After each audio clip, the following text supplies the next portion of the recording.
This is a true story, but the names of the characters have been changed. What would you do when the one you love the most turns out to be your biggest betrayer? This is my story, a tale of betrayal, pain, and a bitter revenge. When I discovered that my wife, Bella, was having an affair with my own brother-in-law, David, it felt like my entire world had collapsed. But I didn't just face this brutal truth. I found a way to take back control and show Bella that every action has a price. Watch the full video to uncover every shocking secret, every painful moment, and my journey to freedom in the end. So, here's how it all started. My wife, Bella, and I met in Santa Rosa, California. You know, one of those smaller towns where everybody kind of knows everybody, the kind of place where secrets don't stay hidden for long. When I first saw Bella, it was like she brought something new and electric to a place where life was usually simple and predictable. She wasn't like the girls I'd grown up with. She had this spark, this energy that made me feel like I could take on the world with her by my side. Bella had a way of making even the most ordinary things feel exciting. With her, every day felt like it had the potential to be a little bigger, a little more colorful. I was an architect then, just getting started with a small firm in town, designing houses and sometimes dreaming of bigger projects. Bella, though, she had big city dreams. She'd grown up in San Francisco, and even though she'd moved to Santa Rosa for a fresh start, I could see that she missed the lights and excitement of the city. I think that's part of what drew me to her. She was like a breath of fresh air, and I wanted to be the one to make her feel like she didn't have to miss a thing. After a whirlwind romance, we moved into a cozy craftsman house just outside town. It wasn't much, just 2 bedrooms and a little yard, but it was home. We painted the walls ourselves, arguing over colors until we settled on a soft blue for the bedroom and a warm beige for the living room. Bella had this knack for decorating, and I'd come home to find her rearranging furniture or adding little touches that made our house feel like it was always growing into something more. I can still remember the smell of her favorite lavender candles mixed with fresh paint, our own version of happily ever after. To everyone around us, we were the picture-perfect couple.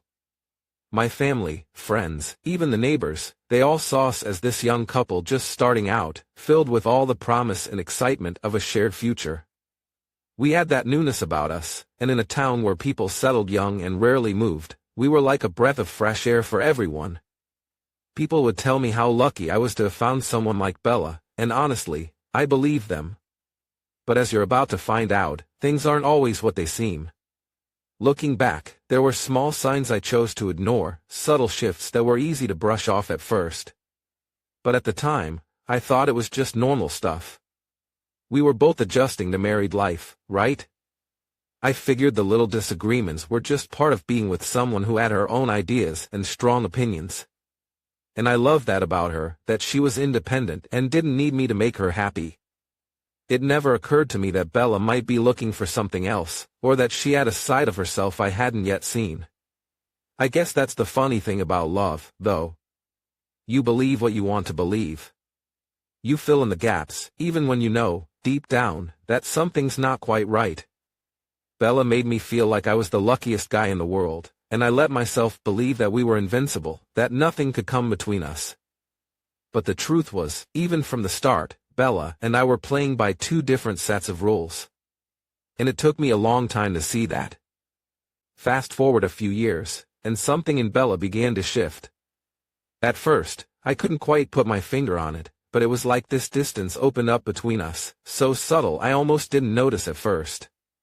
But it was there. She was more on edge, quicker to snap. Every little thing I did seemed to set her off. The joke that would once make her laugh would now just get a sigh, or the way I'd leave my shoes by the door would spark a frustrated comment. I found myself walking on eggshells around her, wondering what had happened to that easy, warm connection we used to have. It wasn't just the little things, though. It was the way she'd leave after each argument. She'd slam the door and head straight to her sister Kelly's place, needing to cool off before she'd even talk things through with me.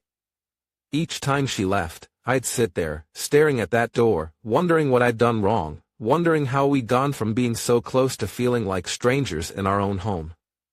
And when she finally came back, the silence between us was thick, like there were things she wanted to say but wouldn't, and I was left trying to fill in the blanks.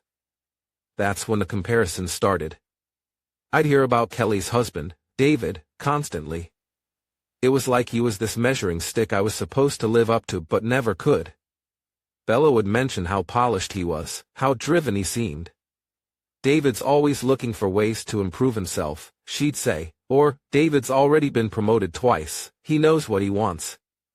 I'd sit there, listening to her, feeling this knot of frustration and hurt growing inside me. I wasn't David, and I never would be, but it felt like she was waiting for me to turn into some version of him that I just wasn't. I'll be honest, those comparisons hurt. It felt like every time she brought him up, she was pulling me down a notch, reminding me of all the ways I didn't measure up. I'd worked hard to become an architect, to build something steady and meaningful for us, and for a while, I thought that was enough. But Bella didn't see it that way. She'd look at me with this thinly veiled disappointment, and it was like I was falling short of some invisible standard she held in her head. No matter what I did, no matter how hard I tried, it was never enough for her. The thing is, I knew I wasn't some superstar, but I was doing my best. I was working long hours, staying up late to make sure everything was right in my designs, going the extra mile because I wanted to build a future for us. But all she saw were the flaws, the places where I wasn't enough, and it wore me down, bit by bit. Each time she compared me to David, I felt a little piece of me break. I'd tell myself it was just a phase, that she was stressed, or that maybe I was overreacting. But deep down, I felt this emptiness start to grow. It was like she was pulling away from me, inch by inch, and I was powerless to stop it. I'd try to talk to her, try to figure out what was wrong, but those conversations would just end in more frustration. I'd ask her what she needed, what I could do to make things better, but she'd just look away, her face hardening.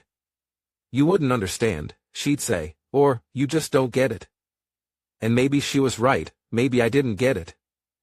I didn't understand why the woman I loved, the woman I'd shared so much with, was suddenly drifting away from me, seeing me as this lesser version of someone else. But the worst part, the part that really hurt, was realizing that she didn't just see me as less, she saw me as less because of David. She wasn't just comparing me to some abstract ideal, she was comparing me to a man I knew, a man I considered a friend, even admired in some ways. Knowing that she looked at him and saw everything she thought I lacked, it was like watching her hand my heart over to someone else. It left me feeling hollow, like no matter how hard I tried to reach her, she was already slipping further away, and I couldn't hold on to her, couldn't bring her back. And so, I started to question everything. Who was I really to her? Was I just the guy who happened to be there, a placeholder until something better came along? Those thoughts haunted me, kept me up at night, filling me with a bitterness I didn't want to feel. I missed the days when she would look at me with admiration, when I was enough. But those days were gone, replaced by an ache I couldn't soothe, a wound that kept getting deeper with every comparison, every lingering glance she threw David's way. I could feel us crumbling, but I didn't know how to save us. And in the end, I wondered if I even could. That weekend, Bella said she wanted to have dinner at Kelly's house. We had a barbecue outside. It was warm and pleasant. As I walked around the garden, the warmth of the barbecue still lingering in the air, I realized I hadn't seen Bella for a while. My thoughts spiraled, filled with concern. Maybe she was feeling unwell, or perhaps she'd had too much to drink. I paced toward the house, scanning every corner for a sign of her. That's when I noticed something odd, a faint sound coming from a wine cellar. I froze for a moment, my heart pounding against my chest. At first, I dismissed the noise, thinking it was just the old creaky cellar door moving with the wind. But the sounds continued, heavy breathing, muffled voices. My mind raced. Kelly's outside with the kids, I reminded myself. Who could be down there? A cold wave of suspicion washed over me. I took a deep breath and cautiously approached the cellar door, my hands shaking slightly. I pressed my ear to the thick wooden door, my body tense with dread. Through the silence, I heard soft giggling, a sound that made my stomach churn. It was unmistakable. It was Bella. A chill ran down my spine, but something stronger pushed me forward. Against my better judgment, I cracked the door open, just enough to peer through the narrow gap between the wine bottles stacked on the shelves. There they were. Bella, my wife, her hair tousled, her body pressed against David, Kelly's husband, the man who had always seemed so perfect in Bella's eyes. They were entangled in each other, David's hands gripping her waist possessively, pulling her closer. She clung to him as if she were drowning, her lips seeking his with a desperation that made my chest tighten. My breath hitched, my entire body rigid with shock. I blinked, praying I was mistaken, that it was someone else, anyone else. But there was no denying it. Bella was wrapped around him, her fingers tracing the lines of his face with an intimacy that had long disappeared from our marriage. I wanted to scream, to burst in and tear them apart, but my body betrayed me. I stood there, paralyzed, the weight of my discovery pressing down on me, suffocating me. My heart pounded in my ears, each beat louder than the last, drowning out their whispered exchanges. I strained to hear, though every word felt like a fresh wound. "I've been waiting for this," Bella whispered, her voice low and sultry, as if this secret moment in the dimly lit cellar was something they had both fantasized about. David murmured something back, but I couldn't make out his words. His hands slid down her back, pulling her even closer, their bodies melding together in the shadows. The air was thick with the scent of wine and betrayal. I could see Bella's flushed cheeks, the way her eyes sparkled with excitement, an excitement I hadn't seen in years. A lump formed in my throat. My hands clenched into fists as I fought to contain the tidal wave of emotions crashing over me, rage, heartbreak, disgust. I wanted to break through the door, confront them, expose them for the vile act they were committing. But something stopped me. The children. Kelly. They were all outside, oblivious to the betrayal happening beneath their feet. If I bursted now, I would destroy more than just Bella and David. I would shatter the lives of those who didn't deserve it. And so I stayed frozen, watching in silent agony as Bella moaned softly, tilting her head back as David's lips grazed her neck. The intimacy between them was nauseating, so wrong yet so raw. It was as if I had stepped into a nightmare, unable to wake up. As Bella's hands tangled in his hair, her wedding ring caught the faint light from the cellar window. It was a cruel reminder of the vows we had exchanged, of the promises she had sworn to keep. And yet, here she was, abandoning all of it, consumed by lust and selfishness. My stomach churned with revulsion, bile rising in my throat. At that moment, Bella whispered something that made my blood run cold. "It should have been you, David, not him." The words echoed in the small cellar, slicing through me like a blade. The depth of her betrayal, her long-standing desire for her sister's husband, struck me with full force. It wasn't just a moment of weakness, it was something she had been harboring for God knows how long. I stepped back, my legs trembling, desperate to escape before I broke.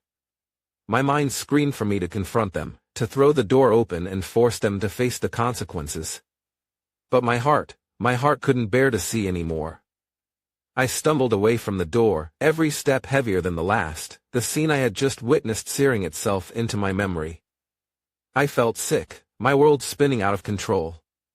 When I reached the garden again, Kelly smiled wanly at me, unaware of the devastating truth hiding behind my strained expression. "Are you all right?" she asked, her concern genuine.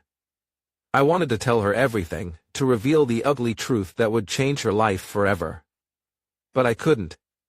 "Not yet." "I'm fine," I lied, my voice hollow. "Just had a bit too much to drink." She offered to get me some medicine, but I quickly refused. I couldn't let her walk into that cellar and see what I had seen. No matter how much Bella and David had betrayed us, Kelly didn't deserve that kind of pain. As I sat back down, pretending everything was normal, I felt my world crumble around me. Bella and David eventually emerged, their faces carefully composed, pretending nothing had happened. But I could see the guilt in their eyes, the way they avoided looking directly at me.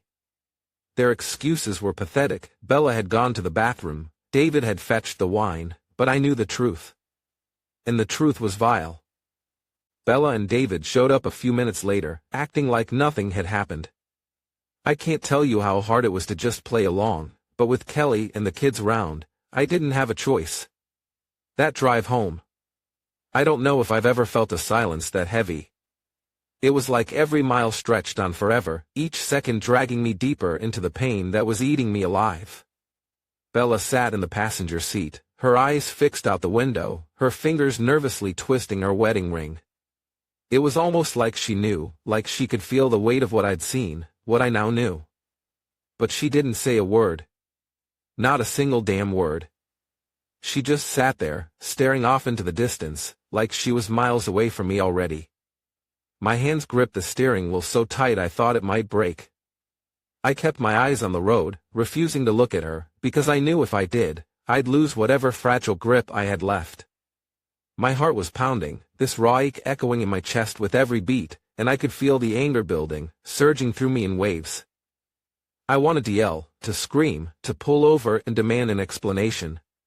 But there was this part of me that couldn't bear to say it out loud, to put words to what I'd seen in that cellar.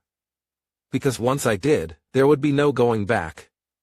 And that terrified me. I kept running through it all in my head, over and over, like some nightmare I couldn't wake up from. Every memory, every little moment we'd shared, it all felt twisted now, tainted by what she'd done. The woman sitting next to me, the woman I'd loved, trusted, she wasn't who I thought she was.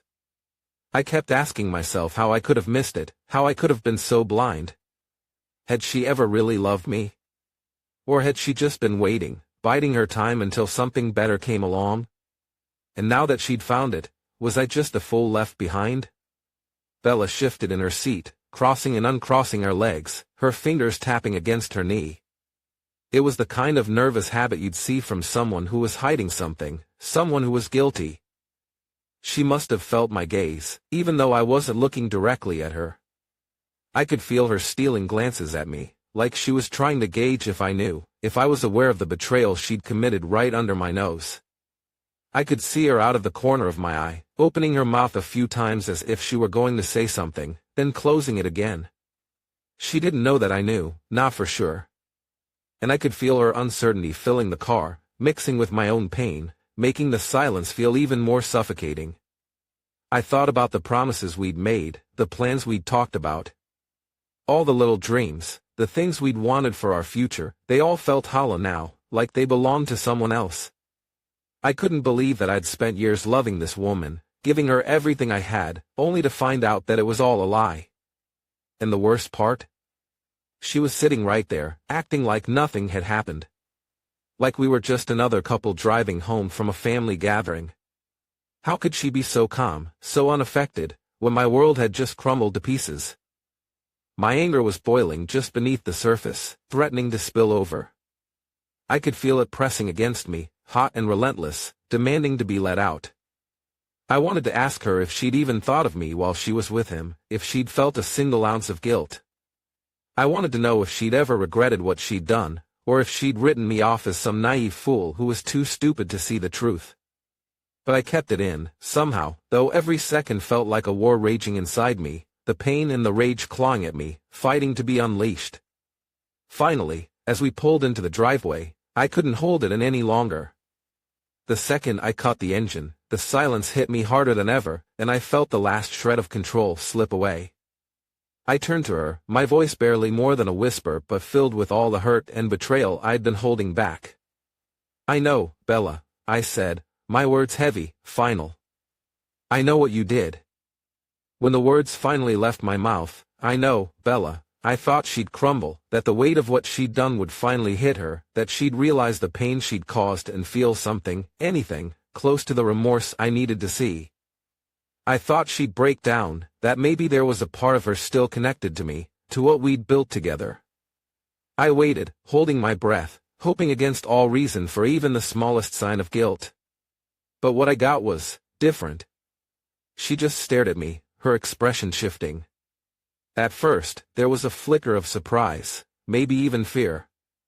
But it vanished as quickly as it came, replaced by a look so cold and hardened it was like I was staring into the face of a stranger. She didn't look ashamed, or guilty, or even sad. Instead, She looked furious, like I was the one who wronged her. She crossed her arms and raised her chin, her eyes narrowing as if I was the one who disrupted the peace, the one who owed her an apology. "So what if you saw us?" she snapped, her voice sharp and dismissive, as if my discovery was nothing more than an inconvenience. Her words hung in the air, cruel and cutting, piercing right through whatever small shred of hope I had left for us. It felt like a slap across the face, stinging, raw, and unforgiving. I stood there, speechless, as her cold gaze held mine. This wasn't the woman I thought I'd married, the woman I'd shared everything with, the woman I'd loved. This was someone else entirely, someone harsh and selfish, someone who saw me as nothing more than an obstacle in her way. I tried to form words, but nothing came out. My mind was racing, trying to piece together the fragments of this new reality she'd just thrown at me. I'd expected tears, maybe anger at herself, some sign that she understood the depth of the betrayal. But instead, she stood there, defiant, looking at me with a mixture of annoyance and contempt, like I'd dared to interfere with her plans. It was as if I was the intruder in her life, the outsider who had crossed some invisible line. Are you serious?" I managed, my voice barely more than a whisper. "Bella, do you even realize what you've done? Do you understand what this means?" I was searching her face for any hint of the person I thought I knew, for even the smallest sign that this was all some twisted misunderstanding. But there was nothing. Just that steely, unfeeling expression that left no room for remorse. She scoffed, rolling her eyes. "Oh, don't act like a victim, Henry. Don't pretend like you're some saint who's been wronged. You don't get it, do you? You never did." Her words were laced with venom, and each one felt like a fresh wound, cutting deeper than I thought possible. She wasn't just unrepentant, she was angry that I'd called her out, furious that her secret had been exposed. And in that moment, I realized that whatever love she'd once had for me, if there ever had been any, was long gone. I was stunned, frozen, unable to process the reality standing before me. This woman, the one who had shared my life, my dreams, my heart, was a stranger. She wasn't going to apologize, wasn't going to beg for forgiveness or show a shred of regret. Instead, she looked at me with open hostility, like I was the problem, the reason she'd strayed. And as I stood there, trying to make sense of it all, I realized something painful and final: I was alone. The woman I'd loved didn't exist anymore, if she ever had. The Bella I'd believed in was gone, replaced by someone colder, harder, and completely unwilling to admit any fault. I felt the floor shift beneath me, the last remnants of our life together dissolving as her words echoed in my mind. There would be no apology, no redemption. Just the brutal, undeniable truth that I'd lost her, and that maybe she'd never really been mine to begin with. What came next cut me even deeper than the affair itself. I'd thought the betrayal was the worst of it, that seeing her in David's arms was the final blow. But the words that spilled from her next, that was a different kind of pain, a slow, twisting knife that went right to the core of who I was. She didn't just deny what she'd done or try to downplay it, as if it was some mistake she could brush off. No, she turned on me, her face twisted with a bitterness that I hadn't seen before. And in that moment, I saw her for who she really was. "Maybe if you were more like David, we wouldn't be in this mess," she spat, her words thick with contempt. It wasn't even an accusation, it was a declaration, a verdict she'd probably been wanting to pronounce for years. I stood there, stunned, each word slicing deeper, exposing all the resentment she'd hidden from me, the bitterness she'd carried beneath the surface, growing and festering until it became this poison. She went on, her voice shaking with anger. "I'm tired, Henry. Tired of this life. Tired of always settling for less, for not having what I deserve." The way she said it, the way she looked at me, like I was some burden she'd been saddled with, like I'd stolen her chance at the life she was meant to have, it was almost more than I could bear. She let it all out, how she'd felt cheated, how she believed she'd settled for me, the man who would never be enough, who would never be David. I couldn't believe what I was hearing. She wasn't just angry, she was envious. And not of me, but of Kelly. Her own sister. She looked at Kelly's life and saw everything she thought she was entitled to: Kelly's beautiful house, her successful husband, her perfect marriage. "Kelly has everything," she said, almost hissing the words. "She has the life I was supposed to have. And what did I get?" Her voice cracked, and she shot me a look of utter disdain. "I got you." The weight of that statement landed like a blow to my chest. "I got you." She said it as if it was some cruel twist of fate, some cosmic joke that she'd ended up with me instead of her sister's so-called perfect life. In that instant, I saw just how deep her resentment went. It wasn't just about David. This wasn't just some affair she'd stumbled into because of a moment of weakness. This was something darker, something that had been festering inside her for years. She resented me for everything I was, and everything I wasn't. I couldn't even speak.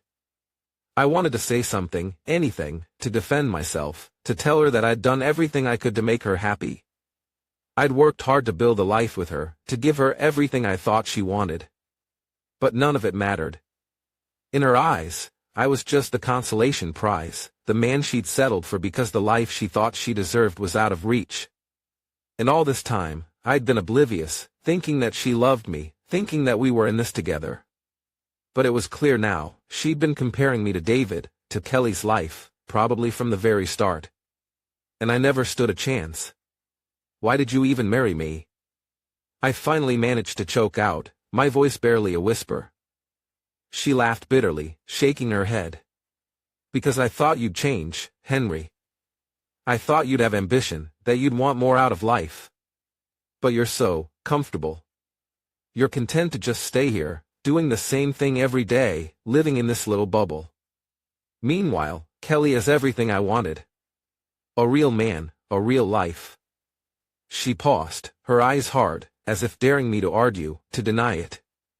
And I was just supposed to sit here and pretend I was enough? The words hit like a sledgehammer. She wasn't just telling me about her affair, she was telling me she regretted our entire life together. Every laugh, every memory, every moment we'd shared, all of it was stained with this resentment I never saw coming. Bella had been harboring this anger, this bitterness, for years, and I'd had no idea. I thought we were building something real, something solid. But to her, I was just a placeholder, a man who'd never measure up, someone she was stuck with because her idea of a better life was just out of reach. Standing there, hearing her words, I realized that the woman I thought I knew was gone, or maybe she'd never existed. Maybe I'd been in love with a version of Bella that only existed in my head, a woman who was loyal, who loved me for who I was. But the reality was so much uglier. She had used me, resented me, and now, looking at her, I could see that whatever love we once shared had been swallowed up by envy, bitterness, and her twisted idea of what she deserved. In that moment, I felt my heart shatter in a way that I didn't even think was possible. This wasn't just an affair.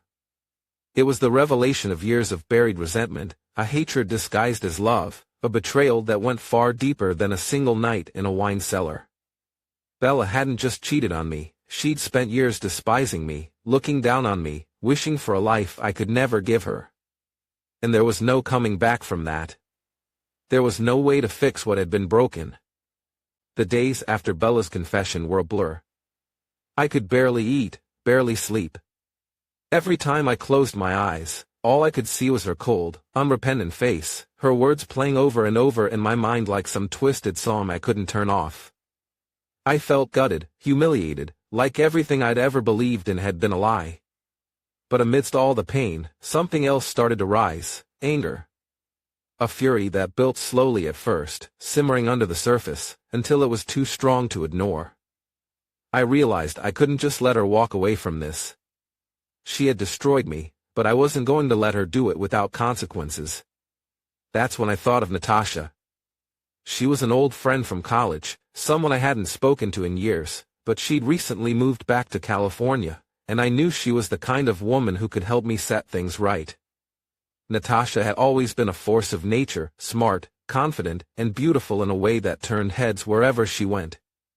She wasn't just attractive, she had this magnetic presence, a sharpness to her that made people notice her and remember her. If there was anyone who could rattle David's world and give Bella a taste of her own medicine, it was Natasha. I called her up, not sure what to expect, and we met at a quiet cafe where I laid it all out, the betrayal, the resentment, everything Bella had thrown at me. I expected Natasha to be shocked, maybe even to judge me for what I was planning, but instead, she listened with this intense focus, her eyes narrowing with each detail. By the time I'd finished, she didn't hesitate for a second. "Let's do it," she said, her voice steady, as if we were planning something as simple as a dinner party. Our plan was straightforward but effective: get David's attention, draw him in, and make Bella see that she wasn't as in control as she thought she was. Natasha would be the bait, and I knew it wouldn't take much. David, with all his charm and self-confidence, wouldn't be able to resist someone like her, especially when she'd be everywhere he turned. Natasha and I would show up at every gathering, every family event, creating enough tension to make Bella squirm. I wanted her to feel the same helplessness I'd felt, to see her little perfect world start to crack right in front of her. The first time I brought Natasha around, it was subtle. We attended a casual family barbecue, and as expected, Bella's eyes lingered on Natasha from the moment we walked in. I could see the wheels turning in her mind, confusion mixed with unease. David, on the other hand, was clearly taken with Natasha. She played her part perfectly, charming, friendly, but with just the right amount of distance to keep him intrigued. She laughed at his jokes, made eye contact a little longer than necessary, and David, predictably, was drawn in. Over the next few weeks, Natasha's presence became a constant in our lives. She'd join us for dinners, show up at social gatherings, and every time, she was the center of David's attention. Bella noticed. I could see it in the way she'd shift uncomfortably, the way her eyes would dart between David and Natasha, watching their every interaction. She couldn't hide her jealousy, and each time Natasha leaned in a little closer, laughed a little louder, Bella's expression hardened. She'd wanted David so badly, and now, she was watching him slip away, lured by someone younger, smarter, and far more intriguing. The plan was working. Bella was on edge, her confidence cracking under the weight of her own jealousy.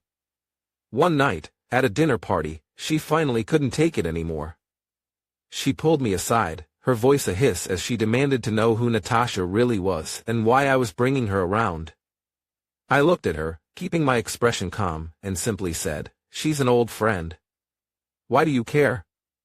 The look in her eyes was priceless, anger mixed with fear, like she was starting to understand what it felt like to be on the outside, to wonder if she was about to lose something she thought she'd secured. But the real turning point came when Natasha invited David to a business lunch. She'd hinted at some investment opportunities, and David, ever the ambitious entrepreneur, couldn't resist. They met at a high-end restaurant, and I made sure Bella would find out. When she did, her reaction was everything I'd hoped for. She was furious, her jealousy burning as she confronted David, accusing him of prioritizing Natasha over her, of being distracted. David brushed her off, annoyed, saying it was just business, but the cracks were forming. Bella was losing control, the tables turned, and now she was the one grasping at a man who was slipping through her fingers. With each passing day, Bella's calm, composed mask began to slip. She'd go silent whenever Natasha was mentioned, her jaw tight, her eyes clouded with frustration. She was getting a taste of what she'd put me through, and I could tell it was tearing her apart. And the best part? She had no one to blame but herself. Her precious David, her perfect image, she was watching it all unravel, bit by bit, and there was nothing she could do to stop it. I could have stopped it, could have let things go before they got worse. But I didn't want to. For the first time in a long time, I felt a sense of control, a chance to reclaim some of the dignity she tried to strip from me. Bella had thought she could humiliate me, make me feel small.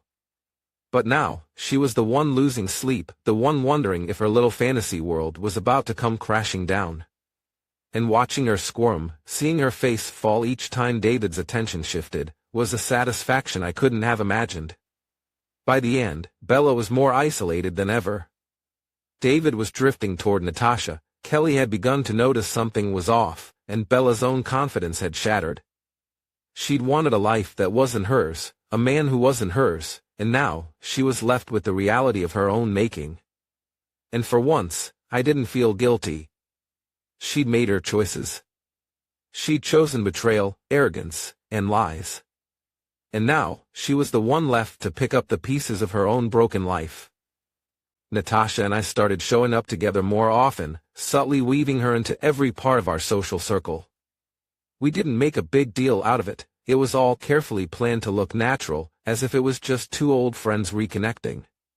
But each time we arrived somewhere, whether it was a casual dinner, a weekend barbecue, or a night out with friends, Natasha's presence changed everything. She was magnetic, with a confidence that turned heads. And, just as I'd expected, David couldn't help but notice her. At first, I caught him sneaking glances at her when he thought no one was watching.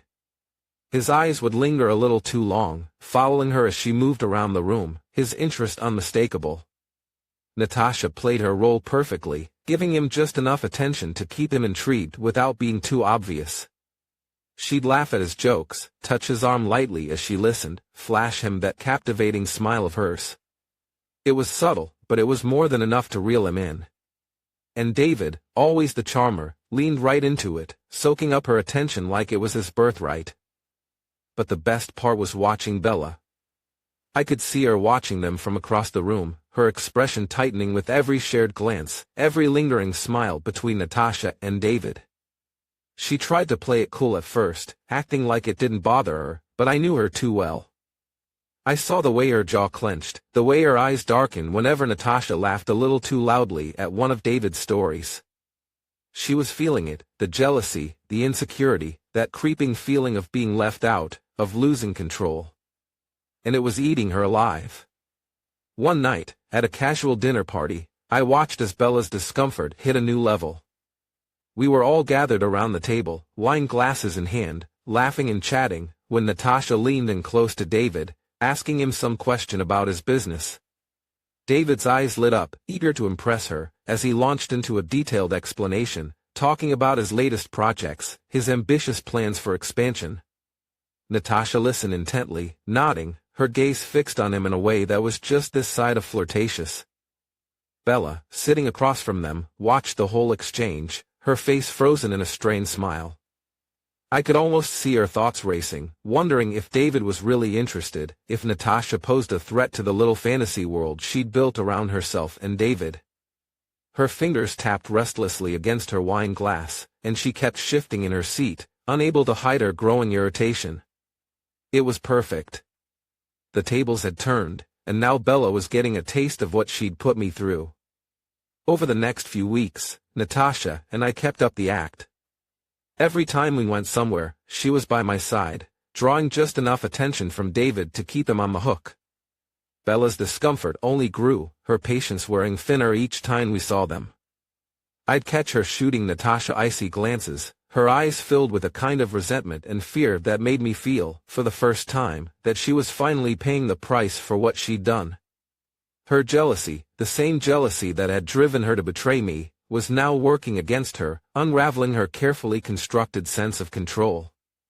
One evening, at Kelly's birthday celebration, I watched as Bella finally cracked. Natasha and David were off to the side, laughing about something, David leaning in a little too close, Natasha tilting her head, her laughter filling the room. Bella's face was tense, her smile forced, her gaze locked on them. She couldn't even pretend anymore. She was seething, practically vibrating with anger as she watched them, and for a moment, I thought she might storm over and confront them right then and there. But instead, she just sat there, clutching her wine glass, her knuckles white, and I knew she was feeling exactly what I'd felt that night in the wine cellar, helpless, watching the person she cared about being drawn to someone else, unable to stop it. Natasha and I continued to feed David's interest, and I made sure Bella saw every lingering glance, every shared laugh. She'd corner me after these gatherings, demanding to know what Natasha was really doing around us so often. "Why is she here, Henry?" she'd ask, her voice tight, her eyes flashing. I'd shrug, playing innocent, as if I had no idea why she was so bothered. "She's just a friend, Bella. Why are you so worried?" I'd watch her try to hide her frustration, see her struggle to keep her composure, and I knew our plan was working. It was a strange feeling, watching her unravel. Part of me felt vindicated, but there was also a kind of sadness there, too, a recognition that things had come to this, that the woman I'd once loved was now consumed by the same insecurity and jealousy she'd inflicted on me. But that sadness was quickly overtaken by satisfaction each time I saw her falter, each time I saw her confidence crack. I wanted her to feel it all, every ounce of pain and helplessness, the same way she'd made me feel. And so, we continued, turning the screws tighter, inch by inch. The tension grew, every gathering another chance for her to feel the pressure, to watch as David's attention drifted further from her and toward Natasha. She couldn't control it, couldn't stop what was happening right before her eyes. And the more desperate she became, the clearer it was that Bella was finally, truly understanding what it meant to lose control, to be left on the outside, watching someone else slip away. And there was no escape. Not anymore. It all came to a head one Friday night at a bustling restaurant. Kelly had arranged a dinner with friends, a nice evening out where we could all unwind and enjoy each other's company. But by then, Bella was a powder keg of frustration and jealousy, and the night was about to become anything but relaxing. David had, of course, found a seat next to Natasha, chatting with her in that effortless, charming way of his. I watched from across the table as Bella's face grew darker with every laugh, every playful exchange between David and Natasha. She was holding it together, but just barely. Halfway through the meal, Bella couldn't take it anymore. She slammed her fork down, the sudden clatter drawing everyone's attention. Her eyes were fixed on David, blazing with fury, and her voice, though low, cut through the restaurant noise with unmistakable anger. "You know, David, I've had enough of this. Enough of whatever it is you think you're doing with her." She pointed a sharp, accusing finger at Natasha, her voice trembling as she struggled to keep her composure. David's face turned an uncomfortable shade of red. He glanced around at the people in the restaurant, clearly embarrassed by the scene Bella was making. "Bella, what are you talking about?" he hissed, trying to keep his voice low, glancing nervously at the people around us who were now casting curious glances our way. "You know exactly what I'm talking about," Bella shot back, her voice cracking slightly as the anger and pain bubbled over. "Ever since she showed up, you've been glued to her side, treating her like she's the only person in the room. Do you have any idea how that makes me look? How that makes me feel?" Her voice wavered, and I could see that beneath the anger was something more, a desperation, a sense that everything she'd built was crumbling before her eyes. David sighed, clearly annoyed. He leaned back in his chair, arms crossed, and gave Bella a look of pure impatience. "Bella, stop being ridiculous. Natasha is just a friend. And more than that, she's a potential business partner. Not everything is about you, you know." Bella's face went pale, her mouth falling open slightly. She looked like she'd been slapped, and I could see the humiliation creeping in, twisting her expression. "A business partner," she repeated, her voice barely above a whisper. "That's all this is to you? Some opportunity?" David didn't even bother to soften his tone. "Yes, Bella, an opportunity. Something you clearly don't understand. I'm like you, Natasha actually has some ambition." His words were sharp, dismissive, and they cut through Bella like a knife. For a moment, the entire table went silent. Everyone was watching, the tension so thick you could feel it pressing down on all of us. Bella's eyes filled with tears, but she blinked them away, her expression hardening as she realized that David wasn't going to apologize. She'd put everything on the line for this man, betrayed me, jeopardized her relationship with her sister, and now he was treating her like she was nothing more than an inconvenience. I could see the moment it clicked in her eyes, the moment she understood just how badly she'd miscalculated. She took a shaky breath, her fists clenched at her sides, and then she did something that surprised everyone at the table. She turned to Kelly, her face twisted with a mix of rage and desperation. "You know what? You think your husband is so perfect, so devoted? Well, he's not. David and we've been seeing each other behind your back for months." Her voice was loud enough to turn more heads, and I watched as the shock registered on Kelly's face, her expression shifting from confusion to horror as Bella's words sank in. "Bella, what are you doing?" David hissed, grabbing her arm, trying to silence her, but Bella yanked her arm away, shaking her head, her face flushed with a defiance that seemed to surprise even her. "No, I'm done pretending, David. I'm done with this game you're playing. If you're going to treat me like this, then everyone deserves to know the truth." She turned to Kelly, her expression filled with a twisted satisfaction. "Now you know, Kelly. Your perfect husband? He's been sneaking around with me." Kelly sat there, frozen, her face ashen as she absorbed the betrayal, looking from Bella to David and back again, as if she couldn't believe the words coming out of Bella's mouth. "You're lying," she finally managed to say, her voice barely audible, as if she was trying to convince herself as much as everyone else. Bella shook her head, her voice steady but filled with bitterness. "I wish I were lying, Kelly. But I'm not. David and we've been together. And I'm not the only one to blame here. He was the one who kept coming to me, making promises, telling me how much better I was than you." David's face was a mask of rage and panic now, his hands clenched into fists as he glared at Bella. "Shut up, Bella," he said through gritted teeth, his voice low but filled with warning. But it was too late.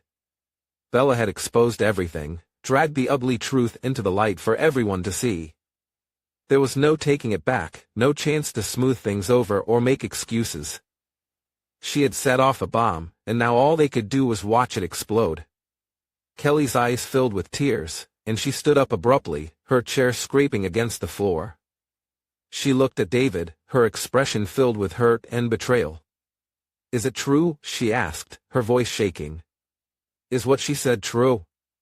David opened his mouth, but no words came out. He looked away, unable to meet her gaze, and in that silence, Kelly had her answer. With a choked sob, Kelly turned and walked out of the restaurant, leaving the table in stunned silence. Bella watched her go, her defiant expression wavering as the full weight of what she'd done started to sink in. She had exposed everything, hoping to take David down with her, but in the end, she was left standing there, humiliated, alone, and fully aware of the devastation she'd caused. As she slumped back into her chair, defeated, I felt a strange sense of satisfaction. Bella had wanted everything, David, the thrill, the excitement. But now, she was left with nothing. And as I watched her crumble, I realized that this was her punishment, her own undoing. She had thought she could control everything, but in the end, she was the one who'd lost it all. The days that followed were a whirlwind of chaos. Kelly was absolutely devastated. She hadn't just lost her husband, she'd lost her sister too, the one person she'd trusted most. I remember going over to her house a few days after that explosive night at the restaurant. She opened the door with swollen eyes, her face pale and drawn, like she hadn't slept in days. "I don't even know who they are anymore, Henry," she whispered, her voice barely holding steady. "How could they do this to us?" I didn't have an answer. What could I say? I'd been asking myself the same question for weeks, going over every moment, every interaction, trying to understand how the people we loved could betray us so completely. All I could do was stand there, offering what little comfort I could, knowing that, for Kelly, the betrayal had cut even deeper. It wasn't just her marriage that had been torn apart, it was her family, her sense of safety, her place in the world. And no amount of comforting words could fix that. David's life came crashing down just as hard. Kelly didn't waste any time. The day after Bella's confession, she threw David out of the house, his clothes tossed into a couple of garbage bags on the front lawn. I was there when it happened, and I'll never forget the look on his face, a mix of anger, shame, and disbelief. He kept trying to reason with her, making excuses, saying it wasn't what she thought. But Kelly wasn't having any of it. "You don't get to talk your way out of this, David," she told him, her voice calm but laced with anger. "You destroyed our family. Now get out." David didn't argue after that. He stood there, staring at her, as if he was still coming to terms with what he'd lost. Then, with a defeated look, he picked up his bags and left, his shoulders slumped, his once proud demeanor completely shattered. I could almost feel a strange sense of pity for him, watching him walk away, stripped of everything he'd once taken for granted.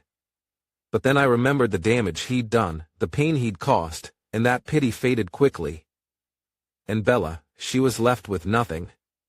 The sister she'd envied and resented had cut her off completely, telling her she wasn't welcome in her life or her home.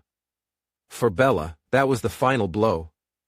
She thought she could manipulate the situation, that somehow, she could play the victim and come out unscathed. But all of her plans, her selfish choices, had come crashing down around her, and there was no one left to help her pick up the pieces. Watching it all unravel, I felt a strange sense of calm. I could see now that I'd been holding on to anger, bitterness, and pain for so long that I'd almost forgotten what peace felt like. I realized then that I didn't need Bella's apologies or her regret. I didn't need her to acknowledge the damage she'd caused or try to make things right. I was done with her. I was free. And it was in that moment, as I watched her stumble through the wreckage of her own making, that I decided it was time to take the final step toward moving on. So I handed Bella the divorce papers. I didn't make a show of it, there was no dramatic confrontation, no final argument. I just placed the papers on the table, told her it was over, and that I wanted no part of her life anymore. She looked at me, her face a mixture of shock and sadness, but I could see the emptiness in her eyes. She knew she'd lost everything, her sister, her lover, her family, and now her husband, the man she'd taken for granted all those years. She opened her mouth as if to say something, but no words came out. Instead, she just stared at the papers, her hands trembling, as the reality of her situation sank in. For the first time, she was completely alone. No one was there to comfort her, to pick her up or brush away her tears. And as I walked out the door, leaving her to face the mess she'd made, I felt an overwhelming sense of peace. I had taken back control of my life, reclaimed the dignity she tried to strip away. She'd made her choices, and now she was the one left to face the consequences. And as I closed that door behind me, I realized that I didn't feel anger anymore. I didn't feel sadness or regret. I just felt free, finally, truly free. Free from the lies, the resentment, the constant feeling that I wasn't enough. Bella's betrayal had broken me, but in the end, it had given me something too, a chance to rebuild, to move forward, to live a life that was finally my own. And that was worth more than anything I'd lost. In the months after, I realized how much lighter I felt. I'd let Bella's resentment weigh me down for years without even knowing it. Now, I was free. Natasha and I stayed close, though we were just friends, and I threw myself into my work and my own goals.